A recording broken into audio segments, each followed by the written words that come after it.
জাতিকার প্রশ্ন, তার পিতার পৈতৃক বাড়ি তিনি পাবেন কিনা। দেখুন, পৈতৃক বাড়ি পেতে গেলে হাতে হার্ট লাইন থেকে এরকম কোনো যদি রেখা থাকে, তাহলে পৈতৃক সম্পত্তি বা পিতার সম্পত্তি পাওয়া যায়। এগুলো কিন্তু পৈতৃক সম্পত্তিকে নির্দেশ করে। যদি এরকম চিহ্ন কারোর হাতে থাকে, তাহলে তারা পিতার সম্পত্তি বা পৈতৃক সম্পত্তি পেতে পারে। হ্যাঁ, এরকম ক্ষেত্রে যদি দেখা যায় যে আড়ি রেখা, এরকমভাবে আড়ি রেখা থাকে, সেই ক্ষেত্রে পেতে দেরি হতে পারে, বাধা পড়তে পারে।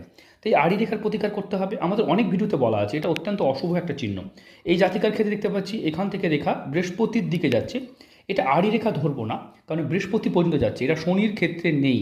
তাই এটাকে আড়ি রেখা ধরা যাবে না, কারণ এই রেখাটা দেখতে পাচ্ছি বৃহস্পতির ক্ষেত্রে চলে গেছে। হ্যাঁ, অনেক সময় দেখা যায় শনির ক্ষেত্রে এরকমভাবে থাকে। এই ক্ষেত্রটাকে আড়ি রেখা ধরবো, এটা কিন্তু বৃহস্পতির ক্ষেত্রে ভাগ্যরেখা যাওয়াকে দেখতে পাচ্ছি। তো এটা কিন্তু অত্যন্ত শুভ একটা চিহ্ন, মানে বৃহস্পতিতে ভাগ্যরেখা যাওয়া মানে এই জাতিকের জীবনে অনেক ভালো কিছু হবে, যেটা নিয়ে চিন্তা করতে হবে।